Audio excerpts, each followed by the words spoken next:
Rosângela, Boa Feliciano, noite. Cecília, tá todo mundo aí. Boa noite. Consuelo. Chegando. Então vamos lá.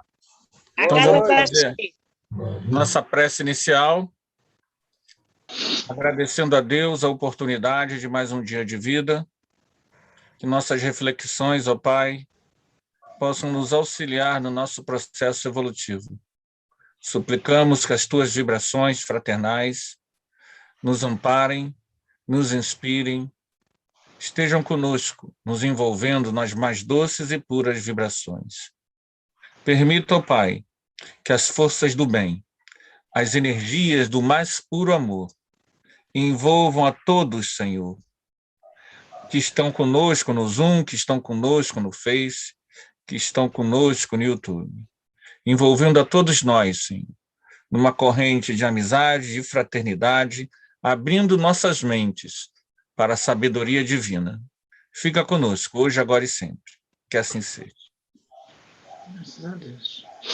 Então, eu vou pedir a um voluntário para ler o 123 para a gente. Quem se habilita?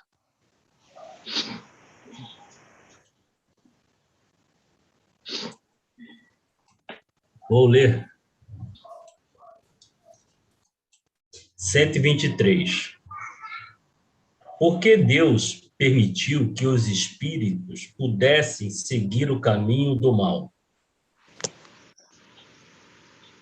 Como ousais pedir a Deus contas de seus atos? Supondes poder entender seus desígnios? Podeis, todavia, vos dizer o seguinte: a sabedoria de Deus está na liberdade de escolher, que ele deixa a cada um, porquanto cada um tem o mérito de suas obras. Ok. Quer comentar, Rui? Ele aqui foi bem, os espíritos deu uma resposta até assim bastante contundente, né? Porque é a mesma coisa se nós estivéssemos dizendo por que Deus faz isso, podia fazer de outra forma, querendo dizer a Deus o que ele tem que fazer, e não é bem assim. Ele até nos dá o livre-arbítrio para nós escolhermos cada um nosso caminho, né? A estrada são várias, os caminhos são vários, mas cada um de nós escolhemos o que achar melhor. Um dia, se a gente, quando segue um caminho não muito bom, vai levar mais tempo para nós chegarmos à plenitude espiritual, né? É verdade. Aí, a gente, para entender a 123, a gente tem que lembrar da resposta dos espíritos na 122. A resposta da 122 é importante a gente dar ênfase a ela para entender a 123. Na 122, os espíritos respondem assim: o livre-arbítrio se desenvolve à medida que o espírito adquire a consciência de si mesmo.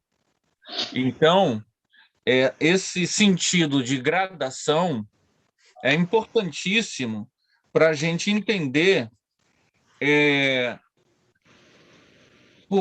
a 123 e também a 120. A 120, né? Eu sei que a gente já estudou, mas na 120 ele fala: todos os espíritos passam pela feira do mal para chegar ao bem, e eles falam não pela feira do mal, mas pela da ignorância. Pegando essa resposta da 120, que eles passaram pela feira da ignorância, nós já comentamos bastante sobre isso. E a 122, de que o livre-arbítrio se desenvolve à medida que o espírito adquire consciência de si mesmo, a gente entende que não é que Deus tenha permitido, não é, a questão não é essa. É que, na interação do indivíduo com o mundo, ele está em franco processo de aprendizado. Então, os erros, eles são dentro de um processo de aprendizado, os erros são naturais. Não tem como a gente acertar sempre. A gente falou sobre isso. Os erros, eles são inerentes à condição de entendimento da pessoa. Como a gente está falando das origens do homem em suas origens, a gente tem que entender que há uma relação intrínseca entre erro e ignorância. Erro e ignorância. A maioria das pessoas não erram porque são maus. A maioria das pessoas, elas trabalham em cima de ideias limitadas, né? Onde, quanto menos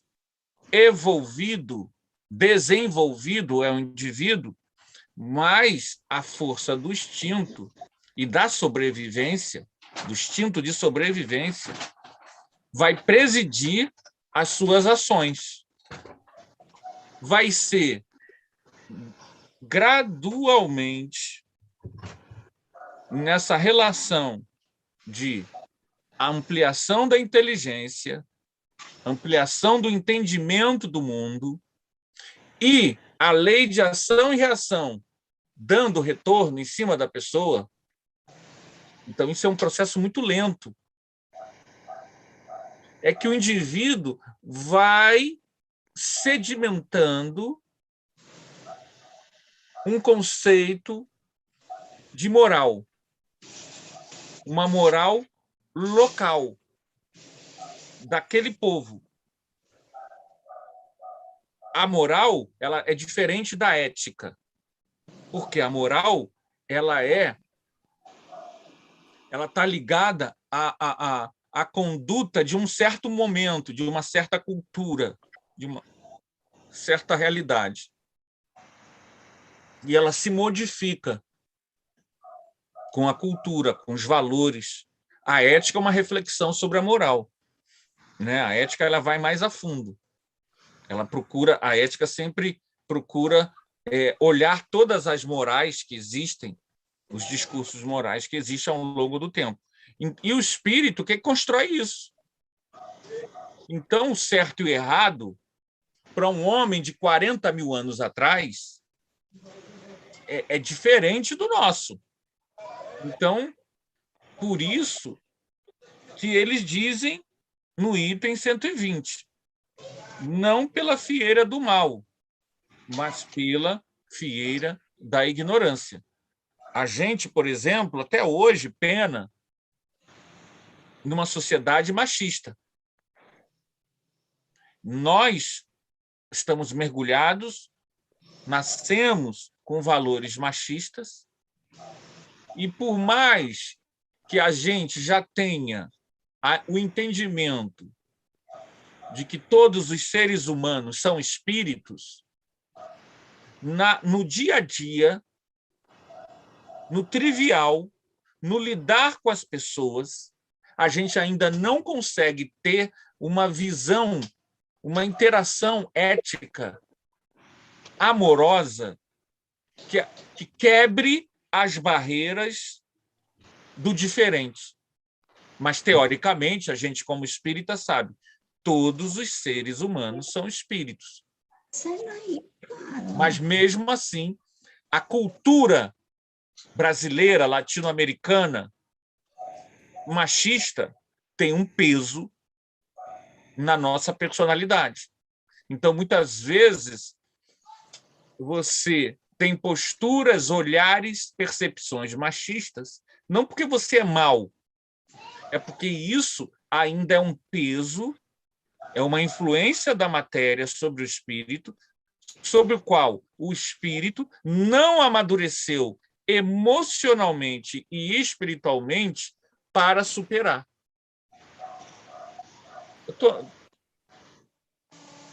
Estão entendendo, gente? Tá? Então, é gradativo. Eu não estou passando pano para o errado. Eu só estou dizendo o seguinte. O machismo hoje está acuado. Hoje já se sabe que o machismo está acuado. Há 50 anos, o machismo ele era pleno.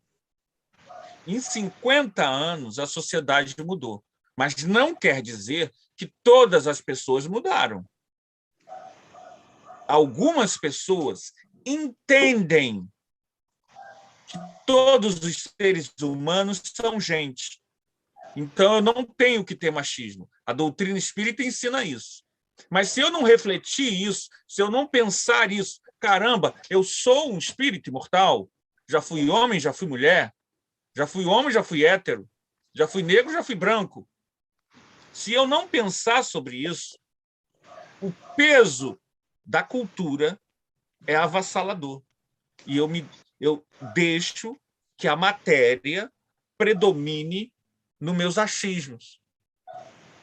Então, eu estou falando isso para a gente ver como essa noção de bem e de mal, ela precisa ser relativizada dentro da visão da lei de progresso. O espírito que não tem entendimento, ele erra. E numa sociedade que quer avançar, ele dá para trás. Mas ele dá para trás não é porque ele é mau em si, ele é ignorante.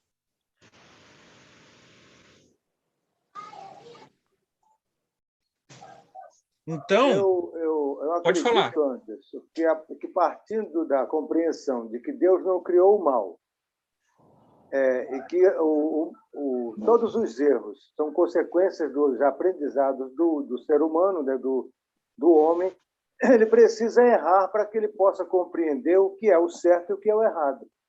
Então, como diz um amigo meu, Deus deixa. É assim. Perceba bem. A gente tem... a minha câmera acho que congelou, né? Sua câmera congelou. Tudo bem. Congelou.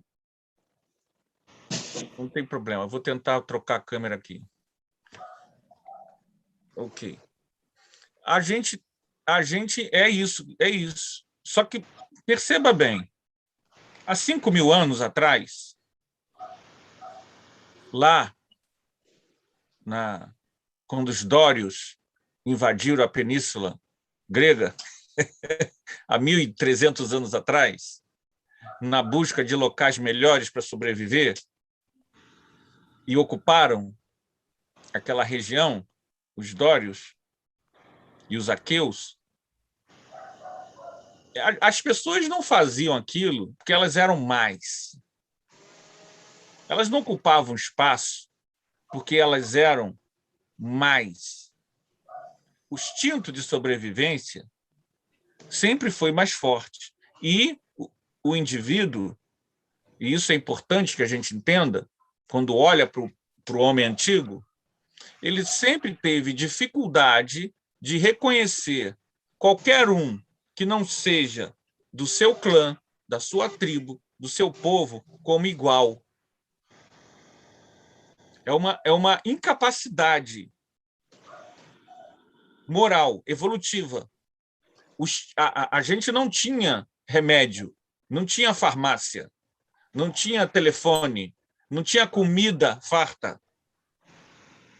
Não havia comida farta. A agricultura se conhecia pouco. Então, a sobrevivência, ela estava no limite entre eu sobrevivo e meus filhos e meu clã, ou eles sobrevivem, aqueles lá que são outro clã, que não falam a minha língua, que tem outros hábitos e outros deuses. Percebe? A escassez, até hoje, se houver escassez, as pessoas começam dependendo do seu nível moral, a serem... o egoísmo nosso, ele fica aceso. Então, a ignorância do homem primitivo, não é que Deus deixa ele fazer o mal. Deus sabe que aquilo ali é do processo evolutivo primário daquele indivíduo. Por exemplo, o meu gato. O meu gato, quando chega alguma caixa, eu sei que ele vai querer entrar dentro da caixa. Eu já sei, eu já conheço ele. E não é só ele. Basicamente, todos os gatos. E eu, que tenho um pouquinho, um entendimento um pouco melhor do que o... Obrigado. Me dê um copinho d'água, Tainá, por favor. Um pouquinho só melhor do que o do meu gato, eu sei que se eu chegar com uma caixa, ele vai entrar dentro.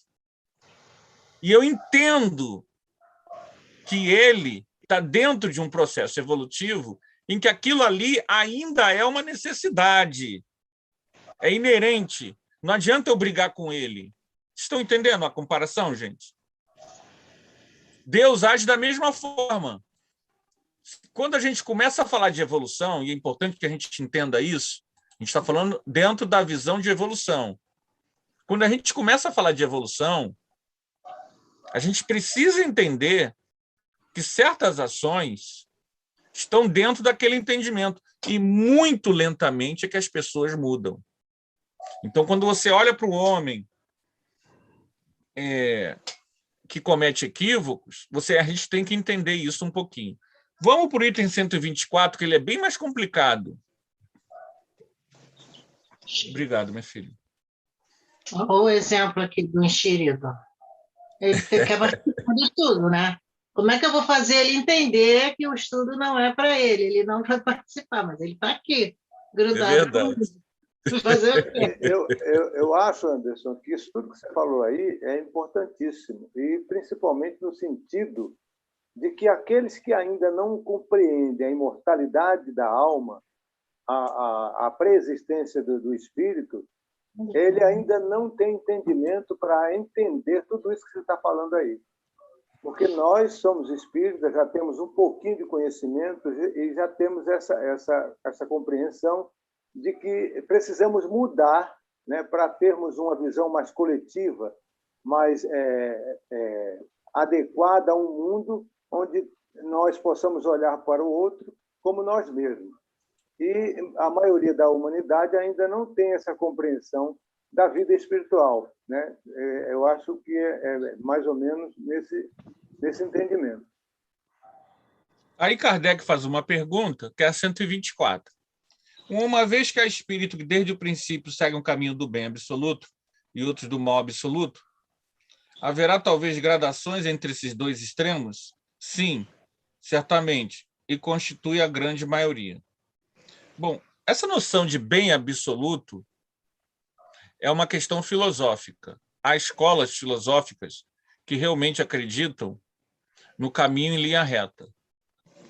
Por tudo que a gente estudou nas últimas 3 semanas, a gente sabe que hoje, com o conhecimento de antropologia que a gente tem, estudando a natureza humana, a evolução hominídea, hoje, a gente pode trabalhar com essa noção que eu estou falando aqui. É sempre bom lembrar que, na época de Kardec, a noção da evolução hominídea ainda não estava totalmente resolvida. Kardec aborda isso na Gênese, a gente estudou, muito como hipóteses. E isso vai influenciar o discurso. Porque se você ainda dá brecha para uma ideia da existência muito criacionista, você abre para isso. Hoje, com o conhecimento que a gente tem da existência humana e nossos ancestrais, que a gente mostrou no gráfico 2 semanas atrás, né? A gente sabe que não tem como, na interação com o meio, você estar sempre, né? E errar sempre. porque o teu nível de entendimento é curto. Então, o processo evolutivo é muito lento. Demora milhares de vidas até a gente ter o raciocínio que a gente tem hoje, de certo e errado assim, né? O homem não nasce pronto. O homem nasce primitivo, extremamente primitivo, não agressivo, não violento, primitivo no entendimento, né? Isso às vezes é complicado para a gente, né? É primitivo, não é que ele seja agressivo. O leão, ele não é agressivo. O leão sobrevive. O dinossauro, ele não é agressivo. O dinossauro sobrevive. Isso é a lei da bios, da vida, né? Nós ainda vivemos num biotério. Ainda temos a ação do corpo físico, biológico, animal, sobre nós. Então, o homem de 50 mil anos atrás, ele não era inerentemente mau. Ele era, sim, um especialista em sobrevivência. Não sei se vocês sabem, mas há cerca de 15 mil anos atrás, o mamute, a preguiça gigante,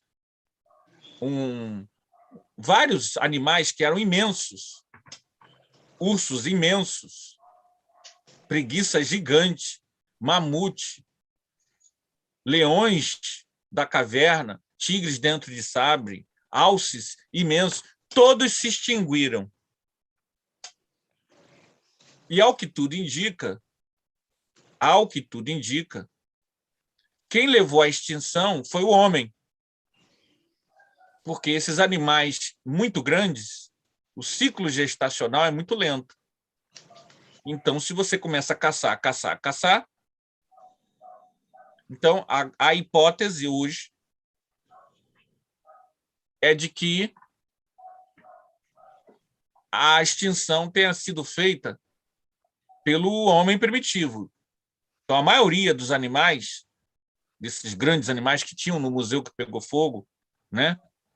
Mamíferos gigantescos, eles foram extintos pelo ser humano. Esse ser humano que fez isso, ele não era mau. Esse ancestral, ele precisava sobreviver. Ele precisava de gordura. Então, os animais mamíferos tinham gordura, tinham carne. Eles não extinguiram, não levaram à extinção dessas espécies por um ato perverso de barbárie. Era a predominância do instinto de sobrevivência. Então, isso, percebam bem, eu não sei se vocês estão entendendo onde eu estou querendo chegar. Percebam bem que isso não é o mal. Quando o homem, há 5 mil anos mais ou menos, ele chega à agricultura, ele diminui e ele se fixa num lugar. E ele diminui essa necessidade da carne como alimento. Isso diminui, porque ele criou a agricultura e surgem as cidades. E aí não é tão imperioso a caça. Mas há 15 mil anos, não caçar significava o risco de morrer. Então, percebam como a natureza agressiva faz com que as medidas que o livre-arbítrio que esse homem tem, que é limitado ao seu entendimento, como ele disse lá no 122, né? Dá uma urgência para ele. Precisamos sobreviver. Então, Anderson, fazendo uma comparação, né, com os dias atuais, o homem primitivo ele caçava por necessidade. Hoje o homem não tem mais necessidade da caça e caça por simples prazer de fazer com que aquela caça seja um troféu, uma amostra de poder, de domínio sobre as outras raças. É assim que... Exatamente. Quando a gente fala do homem primitivo, a gente pode relevar. Mas se nós ainda trazemos atavismos que não se justificam mais, aí já é o mal. Quanto mais a sociedade hoje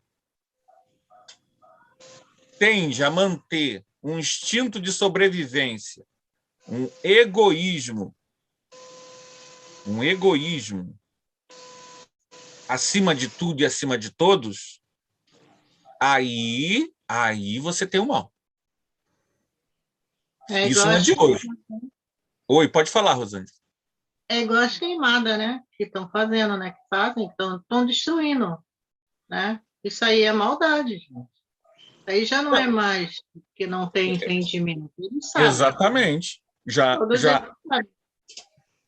há um entendimento muito melhor. Vão fazendo, né? E continuam fazendo. Amanda levantou a mão. Primeiramente, boa noite. Eu acho que, de alguma forma, você já respondeu, né? Mas há, por exemplo, casos de pessoas que têm o mal em si, mas são justificados por uma doença psiquiátrica, por exemplo, né? Eu não esqueço de uma reportagem que uma vez eu vi, que um serial killer foi preso e quando questionaram a ele por que ele matava, ele falou que ele gostava de ver uma pessoa caindo morta no chão. Foi a resposta que ele deu. Eu mato porque eu gosto de ver uma pessoa caindo morta no chão. E aí o psiquiatra justificou aquilo como uma doença psiquiátrica mesmo, né? E como é que a gente justifica isso na visão espírita? É o mal entranhado no espírito dele que acaba extravasando para o corpo? Essa pergunta não é tão simples de responder, não. Mas eu vou dizer para você o seguinte. Quando você entra no campo da psiquiatria, da psicopatia, você tem que entender que a gente está falando de um espírito reincidente. Um espírito reincidente no mal. Por exemplo, isso muda um pouco o tema. Quando uma pessoa comete um erro, mas esse erro tem uma série de questões envolvidas, questões que a gente não tem como saber, mas que a consciência divina sabe. Contexto, meio, ninguém vestiu o chinelo daquela pessoa para saber, etc, etc, etc. Isso não deforma tanto o perispírito. Entende? Quando o erro é um erro em que a pessoa é limitada no seu entendimento, o nível de entendimento dela é menor. Então, as ações dela, ainda que sejam fruto de livre-arbítrio, mas é um livre-arbítrio limitado. Então, as consequências dela, por exemplo, no perispírito, é pequeno. No entanto, se o indivíduo começa a tomar atitudes e repeti-las, ele começa no Harry Potter. Você viu Harry Potter, Amanda? Os filmes? Não, não. No Harry Potter, num dos filmes, eles tinham uma professora que punia o Harry Potter com uma caneta que sulcava. A caneta torturava. Ela escrevia na mão dele e aquilo ficava marcado. Entende? Era uma caneta mágica, né? Que escrevia e sulcava na mão dele lá a lição, para punir, para ele sofrer. Esse sulco perispiritual acontece com o indivíduo que é reincidente no mal. Chega um momento em que o psicopata ele é uma pessoa que, para ter essa deformidade psiquiátrica, neurológica, ele vem ao longo de muitas vidas sulcando isso, entende?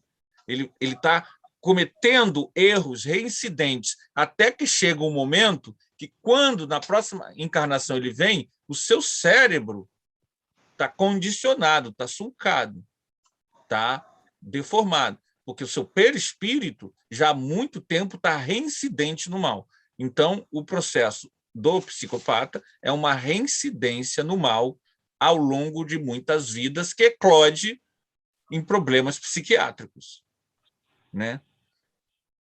O processo reencarnatório é o início da catarse, do expurgo, da limpeza. Quanto tempo isso vai demorar? Vai demorar. O renascimento dessas pessoas se justifica porque, com o avanço da medicina e com o avanço do psicologismo e do afeto e da empatia, você está resgatando essas almas, mas de forma lenta. Não pensa que vai ser coisa de uma vida. Então, os avanços na área da psiquiatria, da neurologia, o ajudam, por incrível que pareça.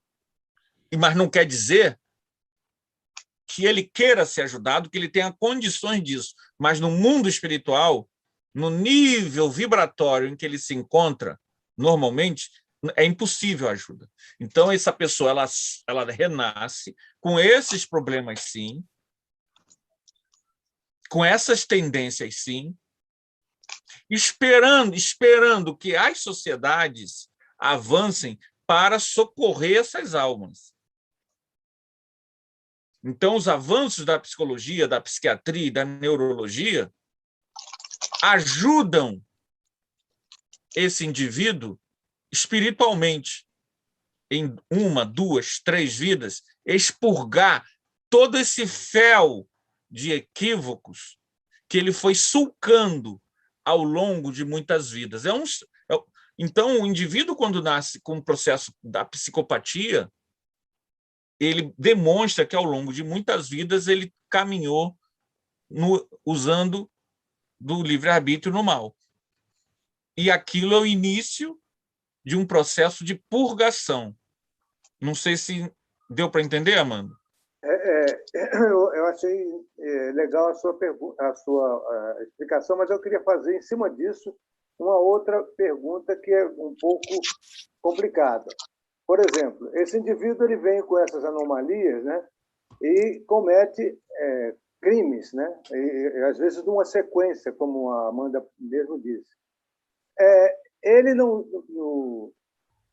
é um exemplo, não, meu Deus. Ele não é um instrumento de Deus, porque para que essas pessoas que são atingidas por ele não pode ser aleatória, não pode ser por acaso, porque senão seria uma coisa estranha de se compreender. O cara vem com essas anomalias e pega pessoas supostamente inocentes para serem suas vítimas.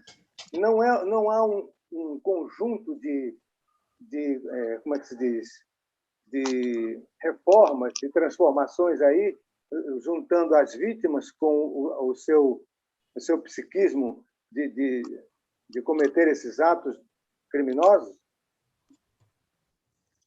Aí você está falando uma outra questão, que são as vítimas.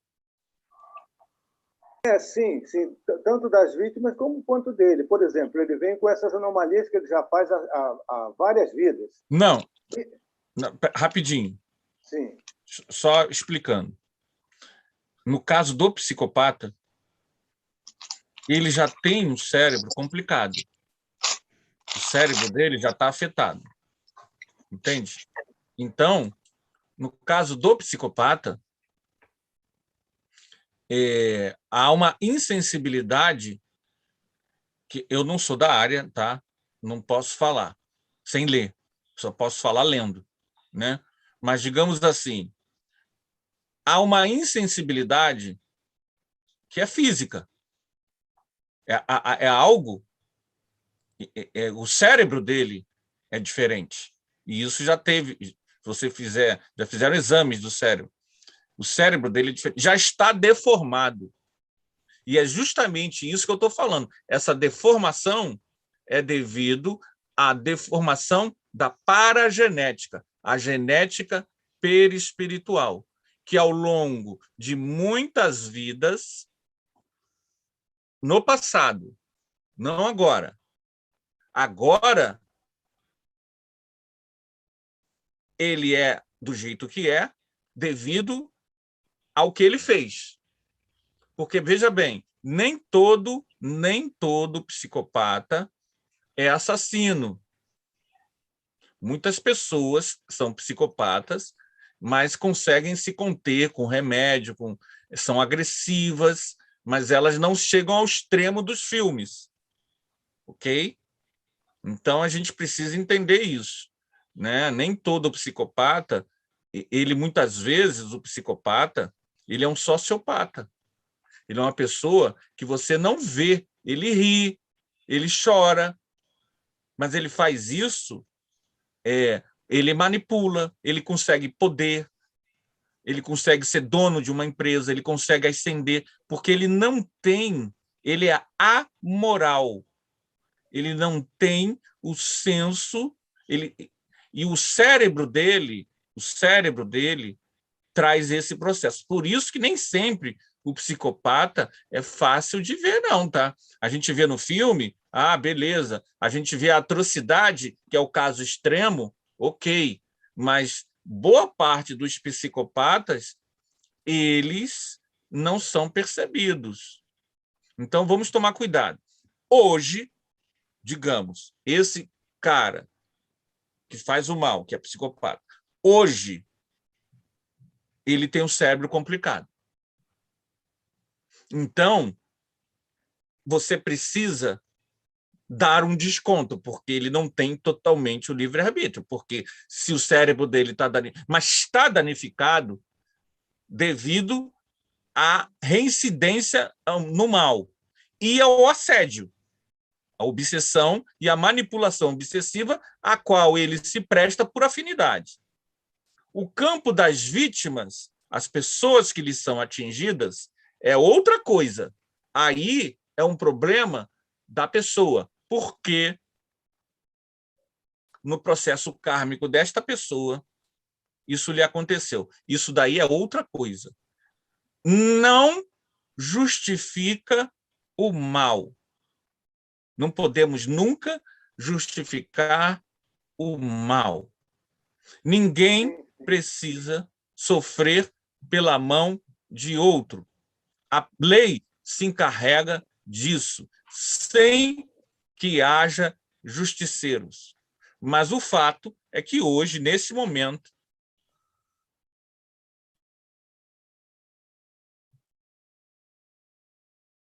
nesse exato momento, a gente sabe que em algum lugar do mundo tem que entender que, já que aconteceu, não é para justificar um futuro mal, não. Que vai chegar um dia que isso vai acabar. Mas já que aconteceu, se você, e já foi feita pesquisa até em regressão de memória, você regride, você vê que aquela pessoa a qual sofreu na mão do psicopata, infelizmente, ela não está quitada com a lei. Agora, vou dar aqui a palavra ao pessoal que está levantando a mão. A Amanda, por favor, Amanda, depois Feliciano. É o que eu ia falar, que você mais uma vez já falou, que é a questão de que nem todo psicopata é assassino. A gente associa de forma errada.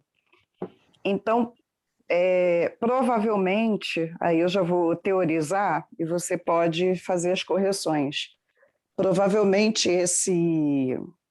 essa questão do cérebro dele tem a ver com o passado dele, né? Como você falou, Sim. que é uma... Eu vi como se fosse o vício, né? O vício acaba modificando, mas aí eu estou falando de uma encarnação só. O vício acaba modificando Sim. o nosso organismo, né? Então, muitas vezes nós produzimos organicamente substâncias, normalmente, né? Mas quando nós somos viciados, o nosso organismo para de produzir aquela substância. Como exemplo é a nicotina com o cigarro. Conforme a gente põe um excesso de nicotina no organismo, o nosso organismo para de produzir a nicotina necessária, então gera um vício. E, aparentemente, esse mal que vai sendo feito ao longo das encarnações acaba gerando como se fosse algum tipo de falha orgânica, né? Que se reflete no nosso perispírito e, quando encarnados, vai ao nosso corpo material. Mas ainda assim tem o livre-arbítrio do cara, porque o cara pode sim ter o quadro clínico de psicopatia e não ser um assassino. Então, ainda assim, mesmo com a patologia, provavelmente ele ainda tem um livre-arbítrio, né? Limitado, porque o cérebro dele está afetado. É limitado também. Não dá para comparar com qualquer cerceamento na área psiquiátrica já compromete o livre-arbítrio. Não é um livre-arbítrio pleno, no nível evolutivo daquela pessoa. No entanto, ele só está assim porque antes, em outras vidas, ele reincidiu em erro. O psicopata é uma pessoa que reincide em erro. E uma analogia do vício também pode ser levada àquela questão do hábito condicionado, né, que a pessoa não quebra. Agora, para nós, que a princípio não somos psicopatas, porque é fácil apontar para o psicopata, deve ficar para nós a questão que é a seguinte: o nosso... Então, a pessoa neurologicamente afetada, psiquiatricamente afetada, ela renasce necessitada da nossa assistência e não do nosso escândalo, não do nosso ódio. Entende? Avança quem assiste o caído, o mais caído. Eu sei que é estranho esses valores, né? É um valor que é o contrário do que o mundo pede, né? O mundo pede que a gente bata, mate, sacrifique, expulse e isole. Mas, na verdade, o resgate dessas almas, e a gente aí, quem trabalha com desobsessão, reunião de desobsessão, vai treinar isso muito bem. O resgate dessas almas é com amor. E toda a dedicação que a sociedade fizer para ajudar estas pessoas com muito carinho, com muito afeto, com muita sinceridade, com muita autenticidade, porque é assim que a gente evolui. Então, uma sociedade que forja, que leva as pessoas, que espreme as pessoas e que transforma as pessoas em diferentes sociopatas, nós renascemos para mudá-la para melhor, para ser mais amorosa, mais assistencial. Como? Vivendo. Acima de tudo, vivendo, né? É um desafio evolutivo.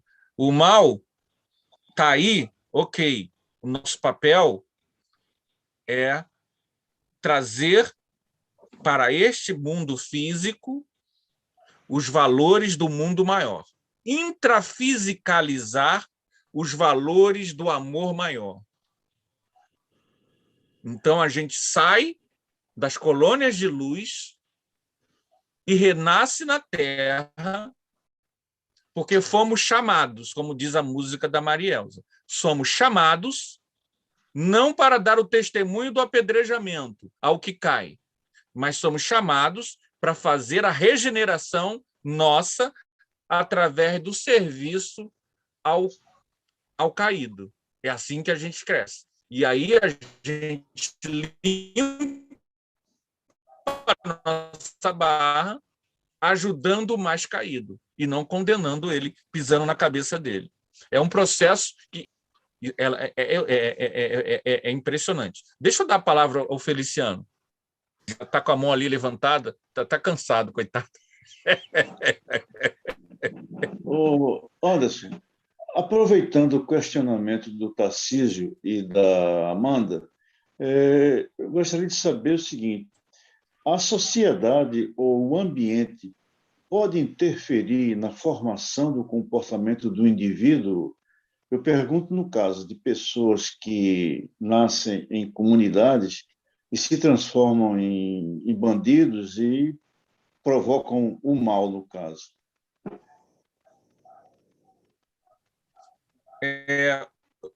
Você pode só repetir a tua pergunta? A sociedade o quê? Que minha internet falhou. Ih, eu acho que eu estou fora. Vocês estão me ouvindo, gente? Você só está congelado de imagem. Estamos te ouvindo, você está congelado. Dá para repetir, Feliciano? Só para ver se eu entendi bem a pergunta. Eu perguntei que, aproveitando o questionamento do Tarcísio e da Amanda, a sociedade ou o ambiente pode interferir no comportamento, na formação do comportamento do indivíduo? Eu pergunto principalmente dessas pessoas que moram em comunidades, que se transformam em bandidos e procuram fazer sempre o mal. A tua pergunta é bem oportuna. Eu já fiz palestras sobre isso e tenho que me segurar que nosso tempo não dá. Mas tem a ver com o tema que eu vou falar na palestra de livre-arbítrio, eu vou falar um pouquinho sobre isso. Mas é fundamental a gente entender que lá aquele item 122, voltando nele de novo, o livre-arbítrio se desenvolve à medida que o espírito adquire a consciência de si mesmo. Então, vamos lá. A sociedade nos influencia. Ok? Todos nós. Então, o nosso livre-arbítrio, ele não é pleno. Por quê? Porque a cultura me influencia. Eu nasço numa sociedade, interajo com ela, ela interage comigo e ela me influencia. Ela me influencia emocionalmente, psicologicamente. Como ela reage comigo, né? Eu descobri um problema que eu tinha que eu não sabia. Eu descobri quando, na faculdade, com vários colegas negros, eles relatando as vivências dele, e eu descobri que, apesar de eu não conhecer nenhuma daquelas pessoas, aquelas pessoas não serem da minha religião, aquelas pessoas serem de várias partes da cidade, eu descobri, pessoas até mais novas do que eu descobri uma série de coisas que eu vivi e que aquilo marcou muito a minha personalidade como negro numa sociedade racista e que me prejudicou muito emocionalmente, e nós fizemos uma catarse coletiva. E ali eu descobri que não era só eu, que não era algo...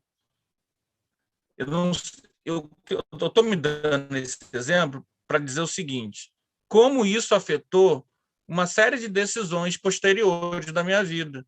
Então, eu sou ainda uma pessoa, um espírito, de um nível de evolução em que o meu livre-arbítrio é comprometido pela sociedade.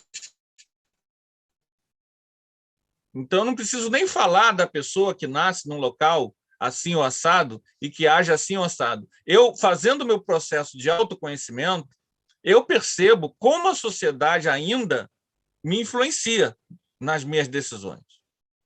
E a sociedade, a cultura, influenciam as nossas decisões.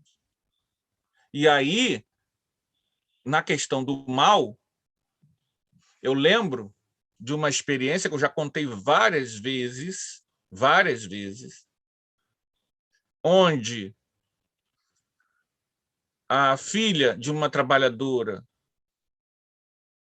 que é policial ficou... 3 jovens foram mortos, tinham assaltado, foram mortos, e ela é policial, ficou lá esperando o rabecão. Quando ela voltou para casa, ela voltou mediunizada e nós fomos lá ajudá-la. Quando nós fomos ajudá-la, nós conseguimos passar o espírito que estava com a filha policial para a médium. E quando passou, quem era? Era um dos jovens que tinham sido mortos, um dos ladrões. E ele, quando falou pela médium, falou: minha mãe, a moça que é policial, na hora que saiu, ela voltou a si. Ela tinha apagado. Ela só lembrava, a última coisa que ela lembrava era que ela estava lá. Entenderam? Ela veio para casa dirigindo em semitranse. Quando a gente conseguiu passar para o médium, ela voltou a si. Uma coisa impressionante. E a médium, o espírito falando pela médium, só falava uma coisa: minha mãe não merece isso. Eu sei que eu não presto, mas minha mãe não merece. Minha mãe. E aí eu falei: calma, aqui ninguém está te julgando. Nós te amamos, você é um irmão nosso. E nós oramos. E aí a médium viu uma luz, pessoas luminosas pegando o rapaz e levando. Não sei se vocês estão entendendo. Mas eu já falei isso até em palestra. Não teve umbral. Está entendendo. Não teve umbral. Ele foi assistido. Então, a gente deve tomar muito cuidado. A tua pergunta foi muito oportuna, porque, às vezes, a moral nossa é acusar e apontar aquela pessoa como sendo o mal. Mas eu poderia levantar uma série de questões sociais de uma sociedade que estrangula e leva as pessoas a um banditismo devido à sua fraqueza moral, com certeza, mas devido a um problema estrutural que nós não conseguimos perceber. Nós não conseguimos perceber. E aí mas eu posso dizer a você, a todos, a quem quiser ouvir, ouça quem tiver ouvidos de ouvir, países como o Japão, que a gente acabou de ver a Olimpíada, que não tem favela, que não tem ninguém na miséria, o nível de violência é abaixo de 0. Então, ouça quem tiver ouvidos para ouvir. Antes da gente, de repente, querer chamar, ou condenar, ou matar, ou acabar, a gente tem que entender por que esse jovem foi acolhido. E aí a gente vai entender todo esse estudo sobre os limites do livre-arbítrio e a influência das sociedades. E como a sociedade egoísta, ela forja pessoas egoístas. Como a minha indiferença para aquele garoto que está ali, que vive na indiferença, ele acaba lidando com a vida de forma agressiva. E nós forjamos pessoas violentas. Só que a lei divina é muito mais inteligente do que nós.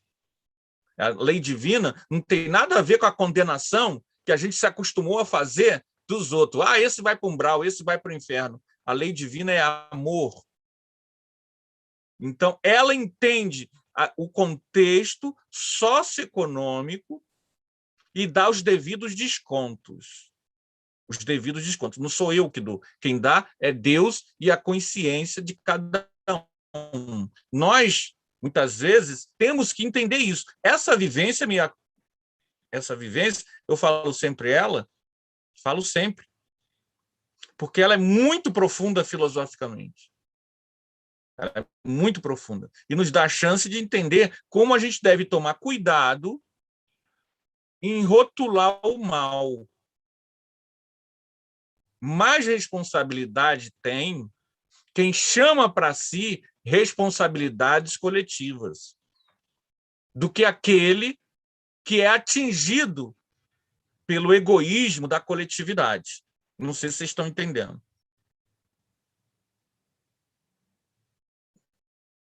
Então, a gente, nessa questão do mal, é ignorância. É ignorância. Não é o mal em si.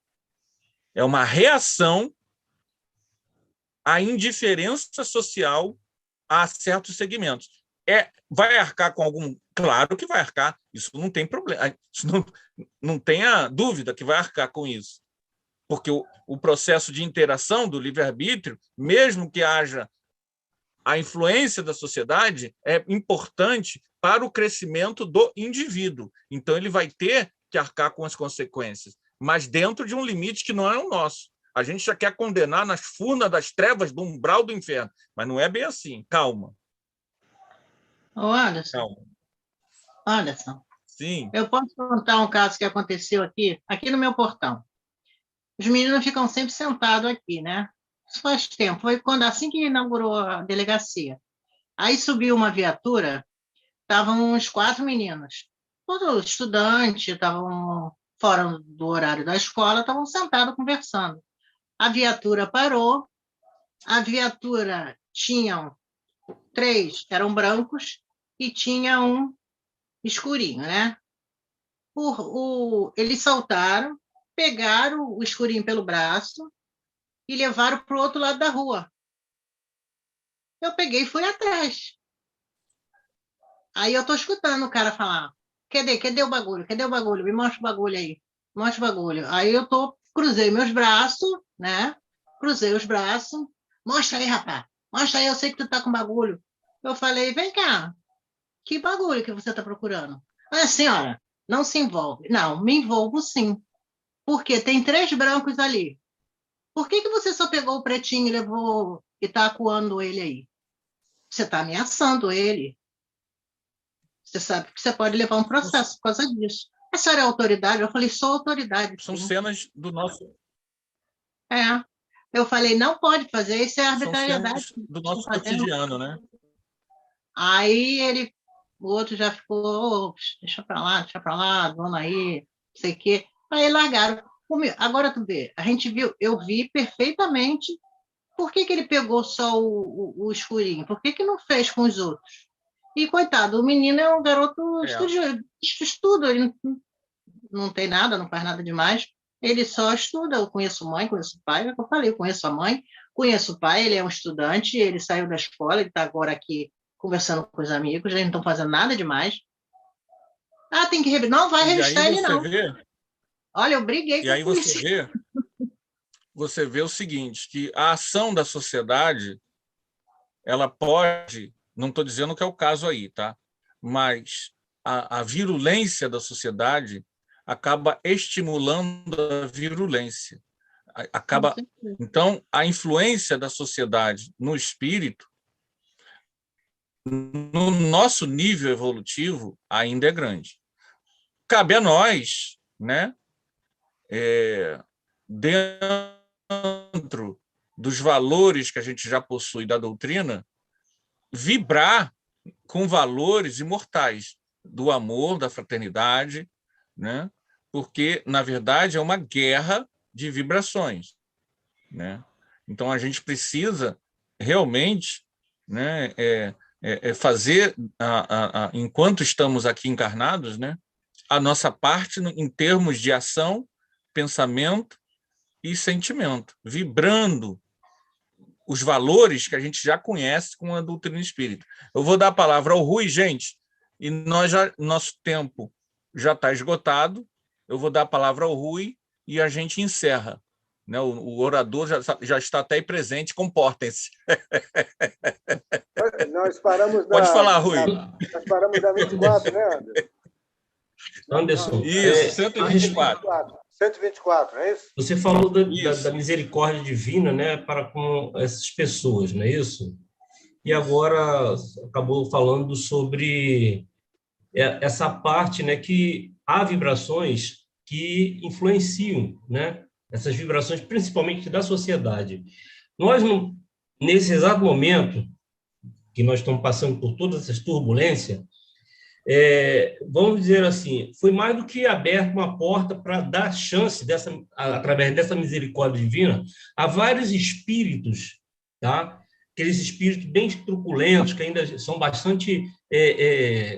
carregam dentro de si ainda grande parte de maldade, para renascer nesse momento, para poder serem resgatados. Sim, essas influências... Tipo eu, assim. Sim, mas então, vai. Nós, vamos supor, nós todos estamos nesse mesmo barco, porque estamos justamente passando por essa pandemia. Então, esse momento que nós estamos passando, dessa transição planetária, nos está trazendo está removendo, né, bastante coisa, vamos dizer assim, ruim, mas pela quantidade de espíritos dizer assim, que ainda andam no mal. Isso, andam juntamente com o mal. Porque foi dar uma chance para eles. Isso é a misericórdia divina, tem que haver. Por isso que nós estamos vendo tanta atrocidades hoje em dia. A gente tem que... tudo que está dentro tem que ser mostrado, né? Para ser cuidado, para a pessoa saber se ela vai fazer o autoconhecimento ou se ela vai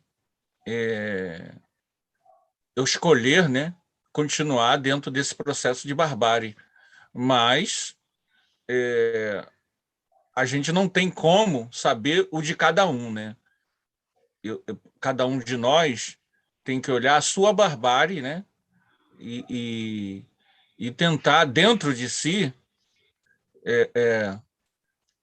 vibrar os valores imortais que já ama, né? E, a partir do exemplo dessa vivência, contagiar exemplo de vivência, de socorro, de amparo, de carinho, de cuidado, contagiar e estimular no outro o melhor, porque perante o mal, há assistência, né? A gente tende a se escandalizar e odiar, né? Na verdade, as trevas elas são uma ilusão. O que existe é a ignorância. E a gente que tem um conhecimento espírita tem que se preocupar como eu, enquanto estou encarnado, estou vibrando.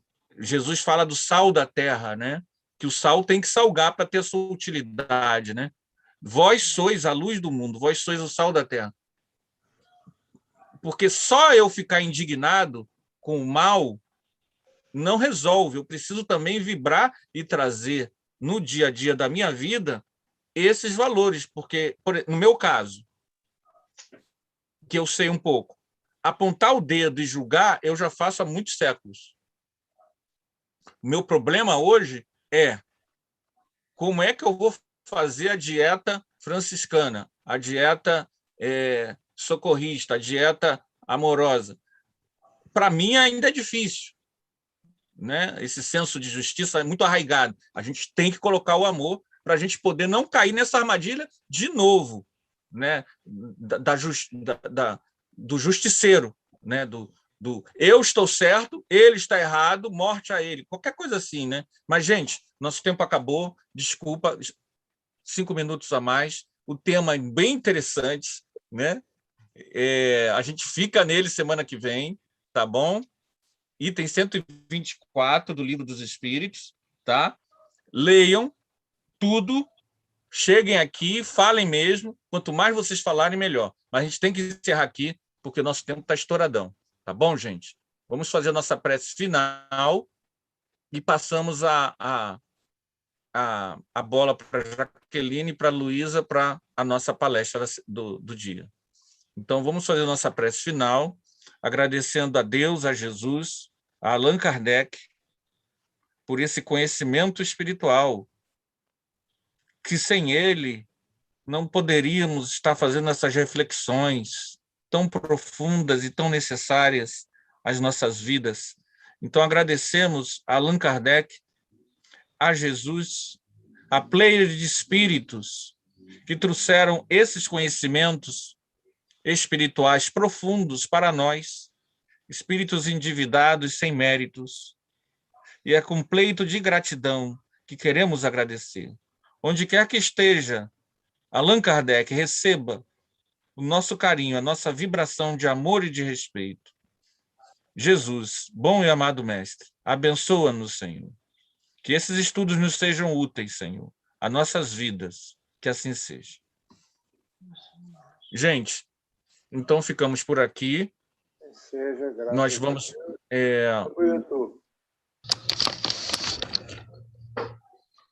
Nós vamos... Deixa eu só encerrar a transmissão aqui.